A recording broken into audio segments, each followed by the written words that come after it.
Na aula de hoje, nós vamos falar sobre um conflito étnico que, na verdade, ele é considerado um dos conflitos mais sangrentos da história mundial até, não só do continente africano, mas é um dos conflitos mais sangrentos da história mundial, que é um conflito que aconteceu especificamente na África Central, na região de Ruanda. É um conflito que aconteceu na África Central, é um conflito que aconteceu na região de Ruanda, e esse conflito de Ruanda, ele acabou se propagando, ele acabou se expandindo, se estendendo para outros países, principalmente os países fronteiriços, principalmente os países vizinhos, tá? É o conflito étnico entre Tutsi e Hutu, né? O conflito étnico entre Tutsi e Hutu é um dos conflitos étnicos mais sangrentos, não só da história da África, mas da história da humanidade de uma maneira geral. É esse conflito entre Tutsi e Hutu que nós vamos começar a estudar a partir de agora. Bom, esse conflito, como eu disse, aconteceu neste país que está aqui destacado em branco e que se chama Ruanda. Então, é um conflito que aconteceu nesse país. Esse país fica na região da África Central, é um país que fica num território denominado de Grandes Lagos, não é um território muito fértil. É aqui na região dos Grandes Lagos que você tem o Lago Vitória, e é exatamente no Lago Vitória que nós temos a nascente do rio Nilo. Então, Ruanda sempre foi uma região bastante paradisíaca. Ruanda sempre foi uma região bastante paradisíaca. Ela fica numa área da África chamada de África exuberante, não é? Fica num território denominado de África exuberante. E é assim denominado África exuberante pela exuberância da sua fauna, da sua flora, bom, enfim. Repare, Ruanda, diz a história de Ruanda, não é? E aí a gente tem dados da história de Ruanda de um livro chamado, de vários, né? Mas esse é um livro que retrata melhor a história de Ruanda. É o livro de Kizerbo, História Geral da África. Albert Kizerbo, História Geral da África, né? É um livro que mostra, que narra a história de Ruanda. Bom, no início, quem habitava Ruanda era apenas os Hutus. No início da história de Ruanda, quem habitava o país eram os Hutus. Os Hutus, os Hutus, eles são baixos, são fortes, entendeu? Tem os cabelos bem crespos, o nariz avantajado, são as características étnicas dos Hutus, ou Hutus, como alguns costumam chamar. Então, originalmente, toda esta área de Ruanda, Kigali é a capital, originalmente, toda a área de Ruanda era habitada pelos Hutus, ou Hutus. Bom, diz Kizerbo que os Tutsis,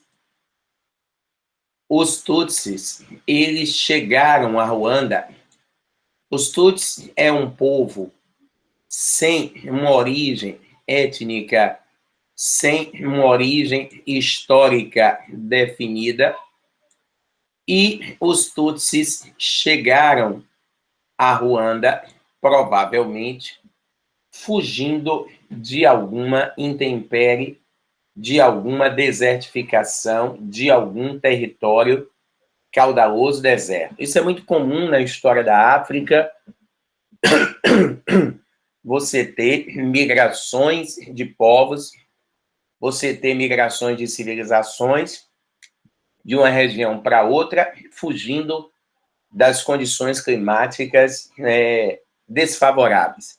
Os Tutsis, assim que eles chegam em Ruanda, eles foram muito bem recebidos pelos Hutus. Os Hutus ou os Hutus receberam muito bem os Tutsis. Agora, que coisa interessante.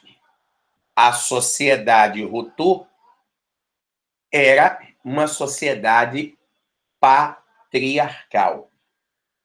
Havia entre os Hutus a hegemonia dos homens. Era uma sociedade patriarcal, de modo que em Ruanda registra-se a hegemonia dos homens na sociedade. Já os Tutsis tinham uma sociedade matriarcal, não é? Então, os Tutsis eram governados por uma rainha e os Hutus eram governados por um rei. Ao contrário dos Hutus ou Hutus, os Tutsis, eles são muito mais altos, não é? Os Tutsis são muito mais altos que os Hutus. Eles têm os traços, né, diferentes dos Hutus. Eles têm os lábios bem finos, os narizes bem finos, e alguns Tutsis chegam a ter até, principalmente mulheres, os cabelos escorridos. Não é comum, mas alguns chegam a ter, né? Os Tutsis, eles enquadravam-se mais, digamos assim, no padrão de beleza branco ocidental europeu. Então, os Tutsis chegaram a Ruanda, eles foram muito bem recebidos pelos Hutus, e, segundo o Kizerbo, o rei Hutu, quando viu a rainha Tutsi, ele ficou doidão, né? Mulheraço, grandão, bonitão, ele fez, porra essa? Ele ficou doido pela rainha Tutsi, e aí ele recebe os Tutsis em Ruanda e pede a mão da rainha Tutsi em casamento. Aí, resultado, os Tutsis, a rainha aceitou o casamento, os Tutsis e os Hutus, nesse momento, né, se congraçaram, houve uma festa, etc e tal, tudo isso está no livro de Kizerbo, e na noite de núpcias,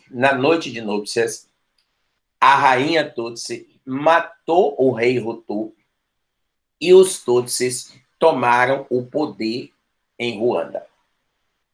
Na noite de núpcias, a rainha Tutsi matou o rei Hutu e os Tutsis tomaram o poder em Ruanda. É aí que começa, é aí que surge a lenda da Viúva Negra. A lenda da Viúva Negra surge aí. Bom, quando os Tutsis dominam o país, eles vão submeter os Tutsis, eles vão submeter os Hutus a uma relação de exploração.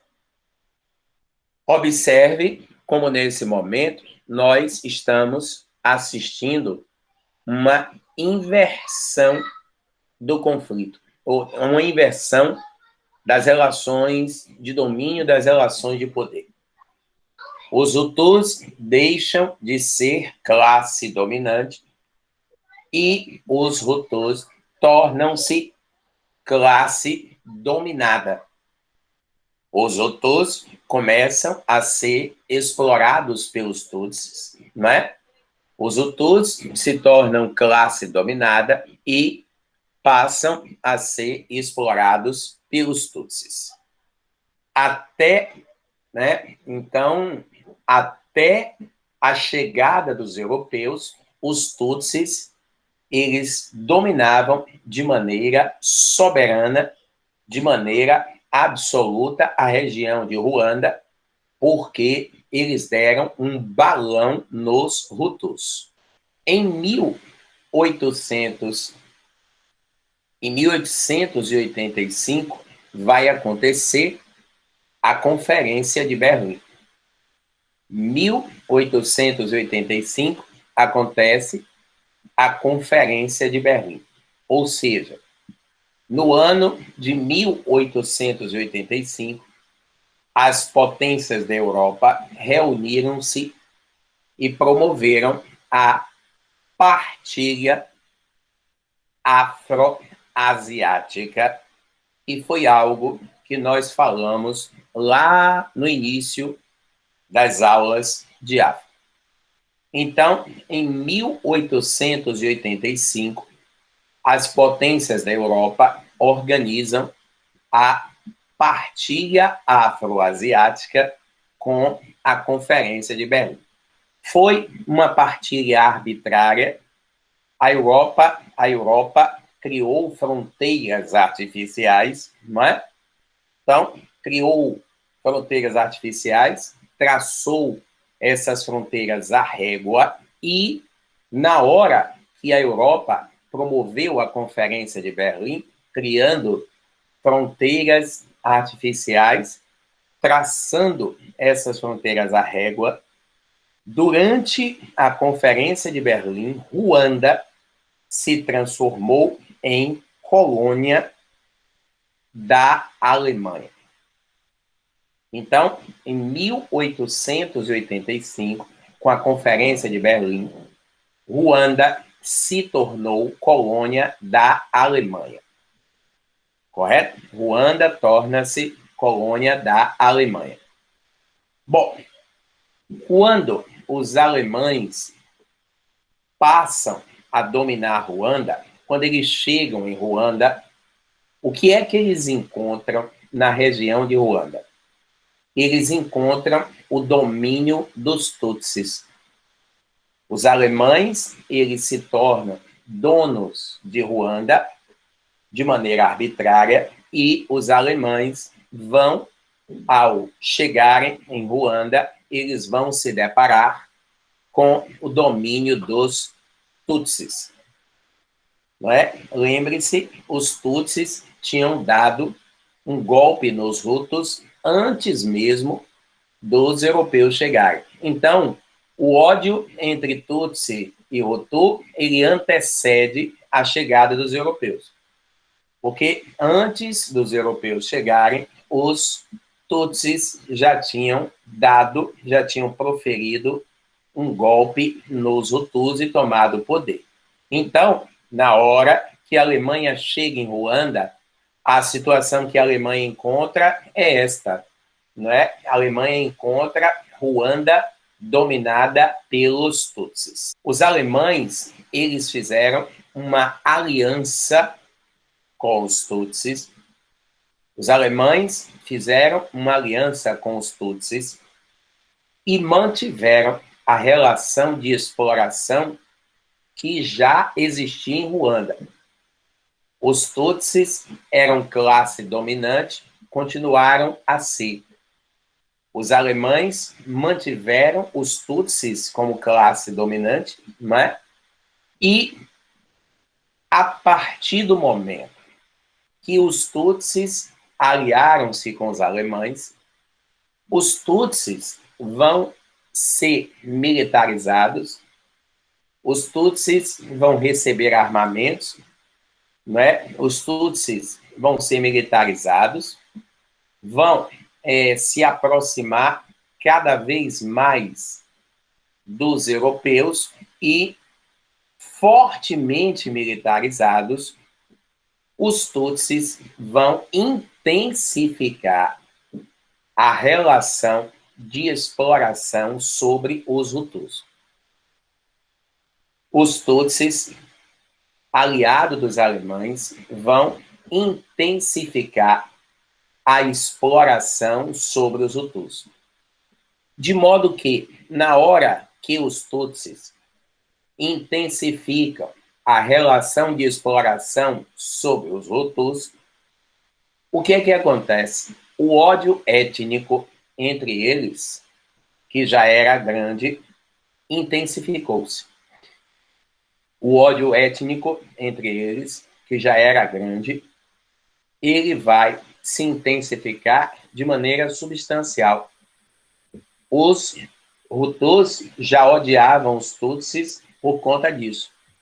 E agora, então, a situação agrava-se sobremaneira. Rapaz, os Hutus começaram a ser maltratados, espezinhados, chicoteados, né? A serem tratados como animais. E dessa forma, através da exploração dos Hutus e da aliança com os Tutsis, a Alemanha retirava as riquezas de Ruanda. Afinal de contas, a colonização tem esse objetivo: retirar as riquezas da área colonizada.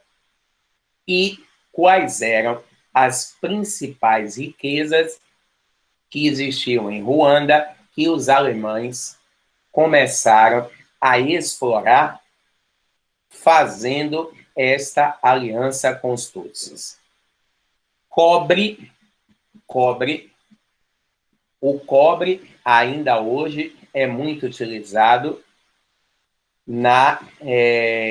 como condutor de energia elétrica, porque o cobre é um condutor e é um condutor barato, não é? Não é muito caro, é um condutor barato. Então, o cobre, os alemães vão extrair o cobre, os alemães vão extrair, além do cobre, o cacau. Eles vão extrair de Ruanda o cacau para a produção de chocolates, entendeu? E vão também extrair de Ruanda, além do cobre e do cacau, uma outra riqueza chamada café. Então, cobre, café e cacau foram as riquezas extraídas pelos Hutus e explorados pelos Tutsis, correto? Foram as riquezas extraídas pelos Hutus, né, através da exploração realizada pelos Tutsis em aliança com os alemães. No momento que os alemães dominavam Ruanda, não existia essa história de carteiras de identificação para rotular um cidadão como Tutsi, como Hutu, né? Ou como híbrido, como ele chamava. Porque houve miscigenação, correto? Então, o casamento de um Tutsi com um Hutu, ele cria que etnia? Hututu, Tuturru. Então, que etnia é criada? Hututu, Tuturru, ninguém sabe. Então, voltando, os alemães dão início a essa relação de exploração sobre Ruanda com a aliança, com o apoio dos Tutsis. E essa exploração da Alemanha sobre Ruanda, ela vai durar de 1885 até 1918. A exploração alemã sobre Ruanda vai durar de 1885 até 1918. A exploração alemã dura de 1885, que é o início da Conferência de Berlim, até 1918, porque em 1918 os alemães perderam a Primeira Guerra Mundial. Quando os alemães perdem a Primeira Guerra Mundial, os alemães ao perderem a guerra, foram punidos pelo Tratado de Versalhes. Ao perderem a guerra, os alemães foram punidos pelo Tratado de Versalhes. E o Tratado de Versalhes, que tinha o caráter punitivo, através dele, a Alemanha, dentre outras sanções que a Alemanha sofrera, a Alemanha teve que entregar todas as colônias às nações vencedoras. Então, 1918, com o Tratado de Versalhes, a Alemanha teve que abrir mão de todas as colônias que ela tinha. Isso, evidentemente, vale para Ruanda. Em 1918, os alemães deixam de ser os colonizadores de Ruanda, não é? Porque o Tratado de Versalhes ele teve esse caráter punitivo. No ano de 1918, a região de Ruanda se torna colônia da Bélgica. Então, a partir de 1918, os belgas tornam-se os colonizadores de Ruanda. Quando os belgas se tornam colonizadores de Ruanda, o que vai acontecer? Os belgas, primeiro, os belgas mantiveram a relação de domínio que era mantida lá. Então, os belgas mantiveram a aliança com os Tutsis, ou seja, os belgas mantiveram as mesmas bases colonialistas, as mesmas bases de exploração que os alemães implementaram na região de Ruanda. Os belgas mantiveram. Não só, a gente poderia dizer que eles não só mantiveram, os belgas intensificaram essa relação de exploração. Os belgas, eles queriam arrancar ainda mais riquezas de Ruanda, porque é fácil a gente deduzir, nós estamos num cenário pós-Primeira Guerra Mundial, e como nós estamos num cenário pós-Primeira Guerra, a situação socioeconômica da Europa era horrível, porque a guerra é chamada de mundial, mas o palco do conflito foi a Europa, das duas. Então, a situação da Europa era péssima e Ruanda, não é, poderia ajudar a retirar, né, no caso aí, a Bélgica dessa situação econômica horrível que ela estava passando. Desse modo, a Bélgica intensifica a relação de exploração sobre Ruanda e uma das estratégias usadas pelos belgas para intensificar a exploração sobre Ruanda foi o registro de identidade étnica. O registro de identidade étnica, as carteiras de identificação por etnias foram criadas pelos belgas. Eles criaram, né, os belgas criaram a carteira de identificação étnica de propósito, para sacanear, né, para intensificar essa relação de exploração de subserviência.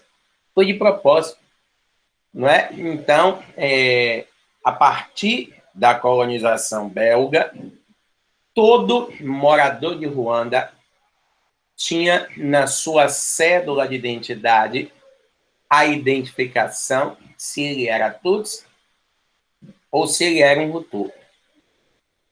Correto? Então, essa carteira de registro étnico acirrou a exploração sobre Ruanda e acirrou o ódio étnico entre Tutsi e Hutu. Acirrou a exploração e acirrou o ódio étnico entre os Tutsis e os Hutus. Então, os belgas criam o registro de identidade étnica e eles terrificam a relação de exploração. Rapaz, era um horror.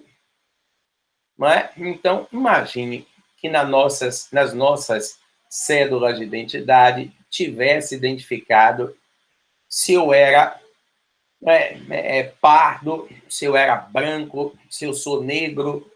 A gente diz isso para o IBGE, mas isso não está na nossa cédula de identidade. Na nossa cédula de identidade, o registro que tem é apenas a nacionalidade e acabou, que é o correto. Então, os belgas dão início a uma exploração brutal, tenebrosa sobre Ruanda. Aliás, muito se fala da exploração da Inglaterra, da exploração da França, e tem que se falar, Inglaterra e França foram as duas maiores potências colonialistas do mundo, não tenha dúvida. Mas, irmão, a relação de exploração imposta pelos belgas foi, de longe, a mais cruel e perversa relação de exploração dentre todas as nações europeias. O rei Leopoldo da Bélgica, o rei Leopoldo, que andou tendo algumas de suas estátuas derrubadas na Bélgica, ele era o grande canalha que governava a Bélgica, na época do colonialismo, e ele criou algumas estratégias para subordinar as regiões dominadas ao domínio belga sem resistência. Por exemplo, a amputação de membros. Então, quando um grupo resistia ao domínio belga, o que é que os belgas faziam? Eles amputavam membros, braços, mãos, pernas, orelhas, cegavam as pessoas, furavam olhos.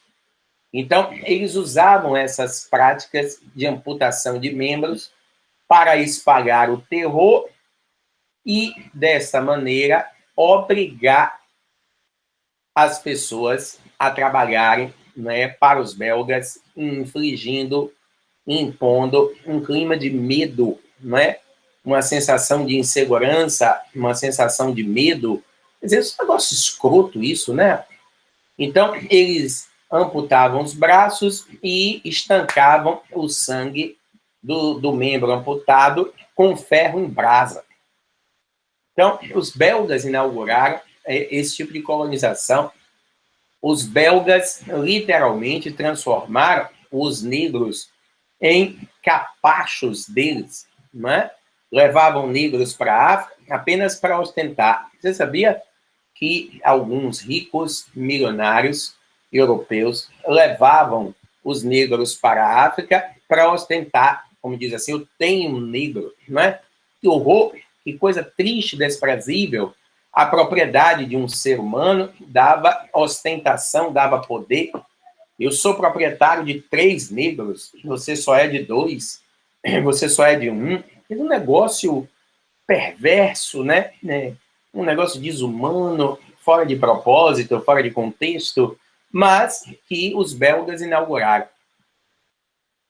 Bom, então, derrubar estátuas de Leopoldo hoje é uma representação simbólica, como diz o filósofo marxista Marcuse, é um universo simbólico que muitas vezes regem as ações dos seres humanos, historicamente falando. A Bélgica manteve o seu domínio sobre Ruanda até o fim da Segunda Guerra Mundial. Então, até 1945, a Bélgica manteve o seu domínio sobre Ruanda. Quando a Segunda Guerra Mundial terminou, em 1945, ocorre a descolonização da Bélgica. Correto? Na verdade, não foi logo após a Segunda Guerra. Porque, assim, após a Segunda Guerra, inicia-se o processo de descolonização da África. Não é? É diferente a gente dizer que após a Segunda Guerra ocorre a descolonização da África. Ela não ocorre, ela começa, a descolonização da África começa após a Segunda Guerra Mundial. Entendeu? No caso de Ruanda, a descolonização de Ruanda aconteceu na década de 1960. Então, os belgas permaneceram em Ruanda um pouco tempo depois da Segunda Guerra, né? A Segunda Guerra terminou em 45 e os belgas, eles permaneceram em Ruanda até a década de 1960. Na década de 1960, ocorre a descolonização de Ruanda. Quando Ruanda ficou independente, os Tutsis perderam o apoio dos europeus, dos belgas. Após o processo de independência, os Tutsis perderam o apoio dos belgas e os Hutus tomaram o poder. Os Hutus sempre foram maioria. Os Hutus tomam o poder na década de 60 e quando, na década de 60, os Hutus tomam o poder, nesse momento, na década de 60, inicia-se o primeiro genocídio entre Tutsi e Hutu. Porque, com a saída dos belgas, repito, os Tutsis perderam influência. Com a saída dos belgas, os Tutsis perderam força. Os Hutus tomaram o poder e os Hutus deram início ao primeiro massacre étnico ocorrido na região de Ruanda. Primeiro massacre étnico ocorrido na região de Ruanda vai acontecer no início da década de 60. Quando os Hutus iniciaram o massacre étnico sobre os Tutsis na década de 60, os Hutus começaram a matar os Tutsis e os Tutsis fugiram para um país vizinho chamado Burundi. Na hora que os Tutsis fugiram para Burundi, eles estavam levando o conflito de Ruanda para Burundi. Eles não fugiram só para Burundi, não. Os Tutsis fugiram para Burundi, os Tutsis fugiram para Uganda, mas o governo de Uganda matou todos eles.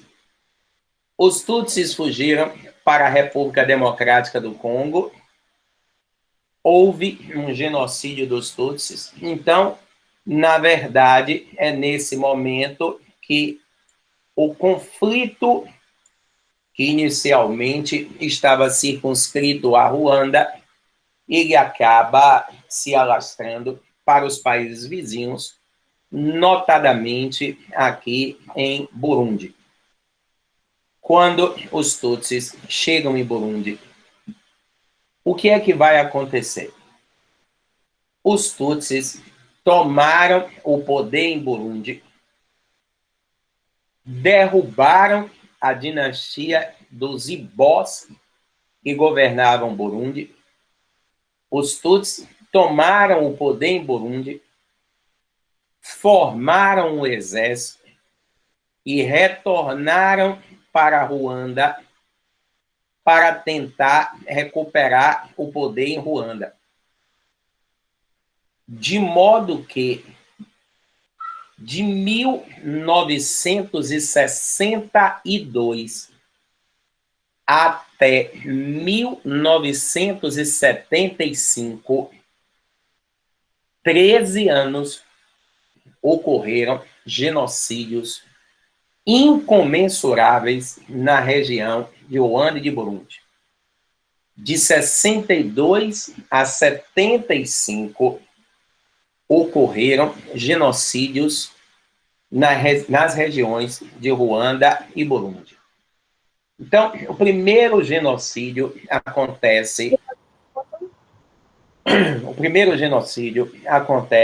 de 62 até 75. O primeiro genocídio foi de 62 a 75. Em 75, um general Hutu chamado Juvenal Habyarimana, em 75, o general Juvenal Habyarimana deu um golpe de Estado, tomou o poder e implantou uma ditadura em Ruanda. Correto? Em 75, o general Juvenal Habyarimana deu um golpe, tomou o poder e implantou uma ditadura em Ruanda. O general Habyarimana era um Hutu, ele pacificou Ruanda na tora.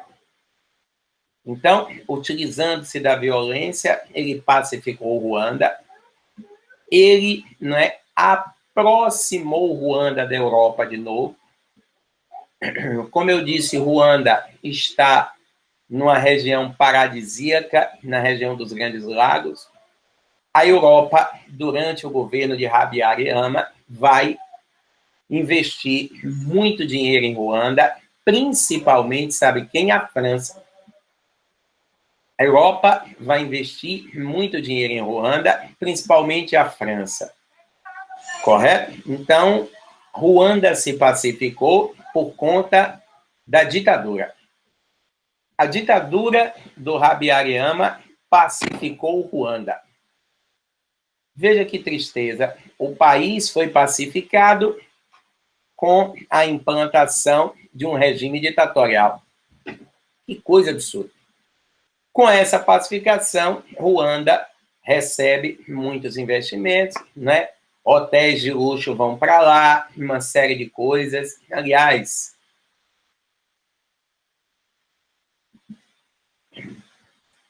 há um detalhe muito importante na região de Ruanda. É uma região paradisíaca, é um balneário turístico, faz fronteira com Uganda. E na fronteira de Uganda com Ruanda, bem na fronteira, a maior parte da região fica em Uganda e uma parte bem pequenininha fica em Ruanda. Existe uma região chamada Montanha dos Gorilas. É a maior reserva de gorilas do mundo. Então, muita gente ia para Ruanda visitar a Montanha dos Gorilas. Hoje, né, segundo dados da ONU, na Montanha dos Gorilas, nós temos aproximadamente 300 gorilas. Na década de 70, nós tínhamos mais de 5.000 gorilas. Opa! O que é que está acontecendo? Os gorilas estão sendo alvo de uma caça desenfreada. Olhe que coisa cruel. Os caçadores estão matando os gorilas para cortar as patas dos gorilas e transformar as patas dos gorilas em cinzeiro. Cinzeiro de pata de gorila é um dos souvenirs mais caros e apreciados do continente europeu.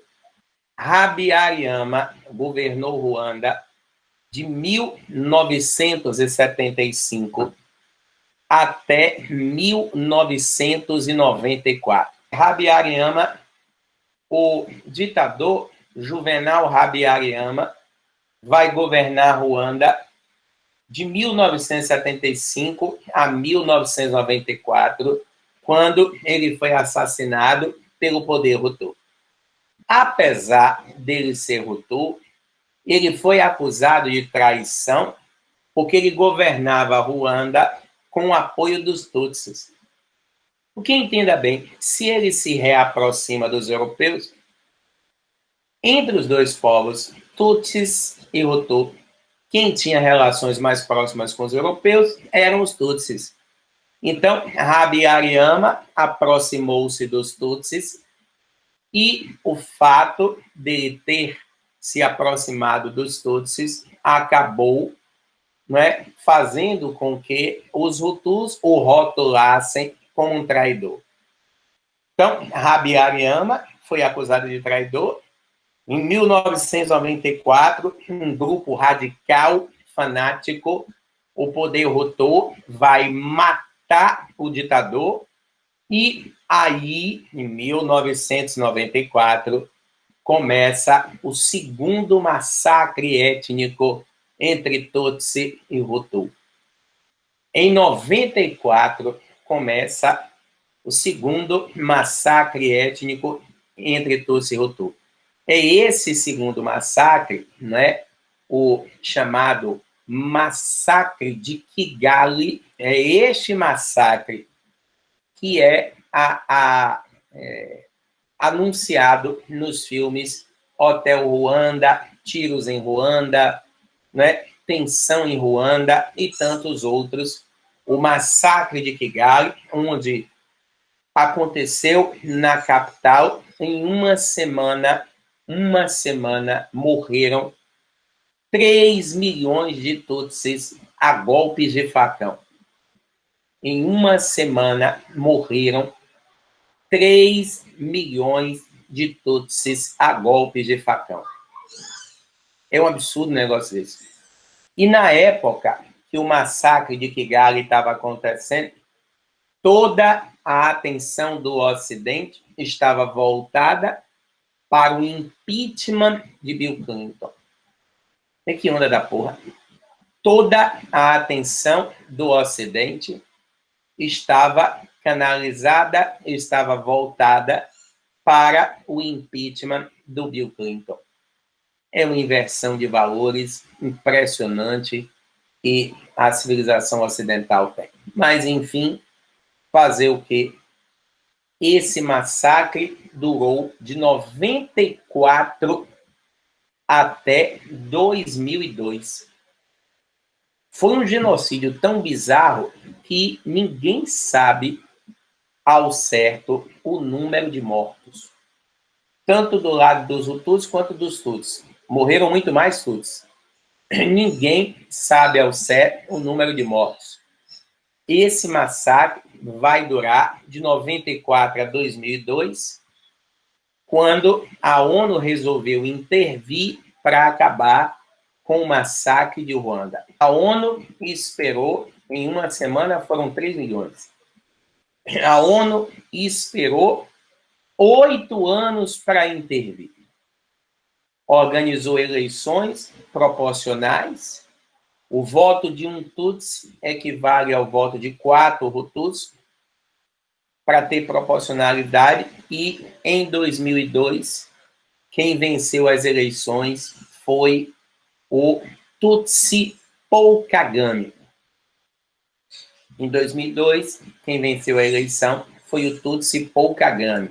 O mandato em Ruanda é de 6 anos. No início, o mandato de Paul Kagame, o primeiro mandato dele, foi completamente monitorado pela comunidade internacional, porque, como ele era Tutsi, temia-se que ele tentasse se vingar dos Hutus. Mas ele não fez isso. Paul Kagame é uma espécie de Nelson Mandela de Ruanda.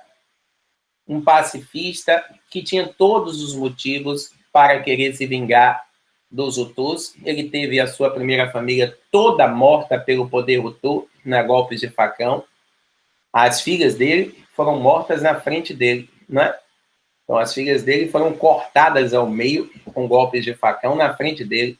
Então ele tinha todos os motivos do mundo para querer se vingar, mas não o fez. Paul Kagame continua no poder até hoje e guarde isso. Os conflitos entre os Tutsis e os Hutus acabaram. Os conflitos acabaram. Não existem mais conflitos entre Tutsi e Hutus.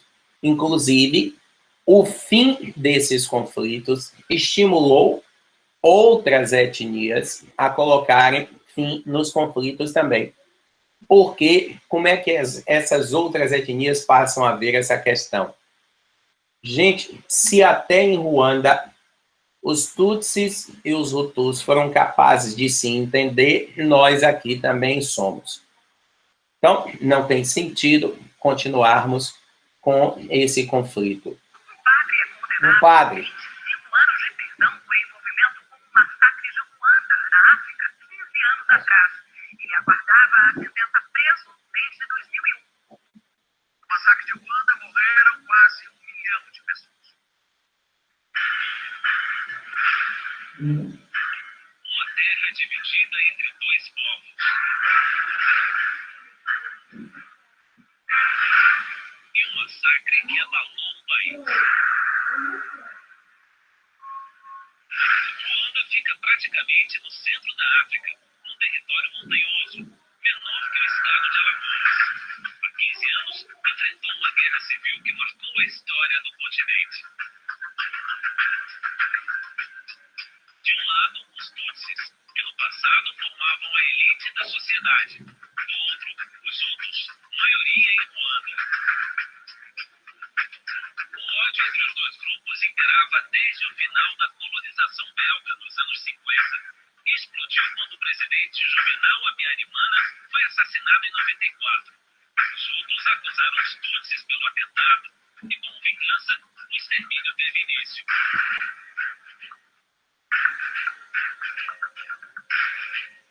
Jovens, velhos, crianças, homens e mulheres.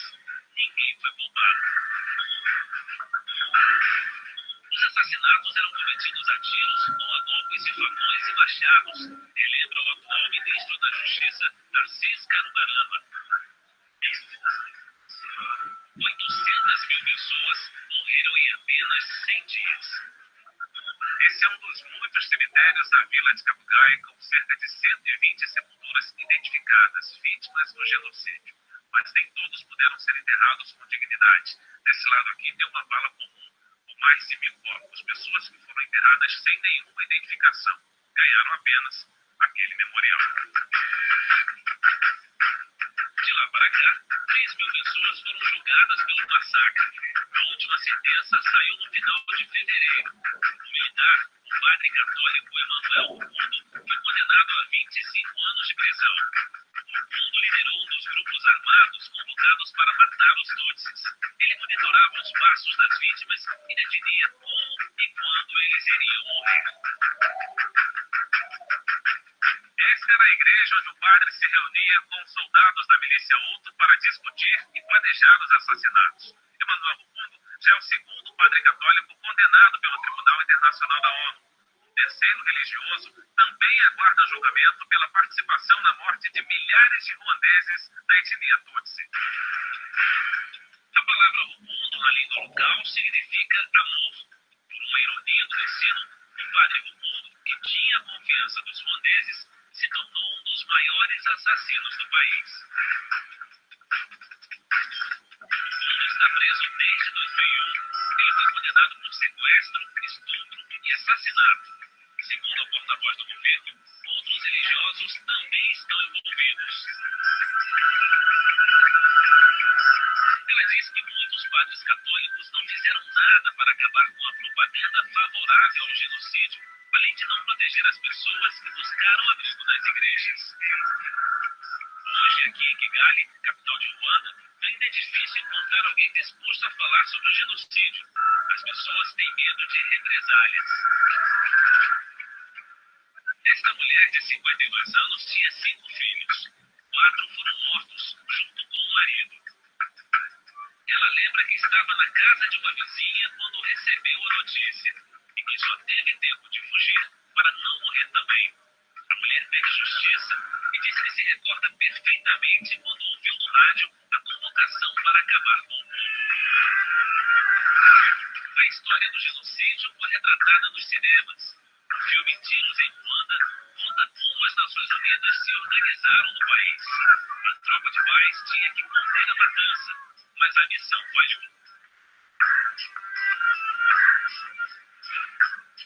Foi nesta escola que a ONU montou uma base para operações militares, mas com o agravamento dos conflitos pelas ruas de Kigali, a minoria Tutsi acabou vindo parar aqui em busca de proteção. 6 soldados belgas da tropa de paz acabaram mortos e as Nações Unidas resolveram deixar Ruanda. Os Tutsi ficaram abandonados à própria sorte. O jornalista Edwin Mussoni tinha 14 anos em abril de 94. Ele chegou na escola 7 dias depois do massacre. Mussoni diz que viu vários corpos em decomposição amontoados pelos pátios. O cheiro era terrível, o clima era muito tenso. Para ele, foi tudo muito assustador. 15 anos depois, crianças Hutus e Tutsis vestem o mesmo uniforme e frequentam em total harmonia as aulas na escola. Outro filme, Hotel Ruanda, conta a história verídica de um gerente de hotel que fez de tudo para salvar a vida de turistas e pessoas de etnia Tutsi. Hoje, o Hotel de Mikoli é quase um símbolo nacional. Uma comissão pela unidade e reconciliação foi montada para que os ruandeses superem um passado de terror. A porta-voz do governo diz que em abril haverá um grande evento na capital Kigali para lembrar os mortos no genocídio. Hoje, muitos ruandeses de etnia Hutu pagam pelos assassinatos de 94. Por todo o país, condenados são vistos nas ruas prestando trabalhos sociais. Esses carregam água potável para famílias pobres na periferia de Kigali. Alguns chegam a caminhar 3 quilômetros diariamente com os galões na cabeça. Eles não podem gravar entrevista, mas dizem que se sentem bem ajudando essas famílias. Para o ministro, a história de Ruanda serve como um alerta para que isso nunca ocorra novamente em nenhuma parte do mundo.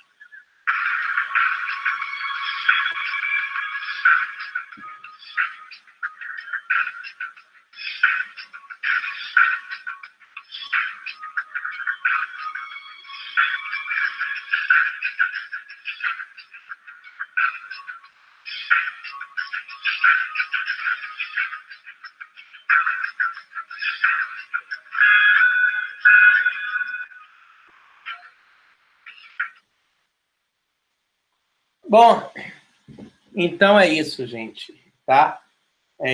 Que o massacre de Ruanda sirva como exemplo para todos nós.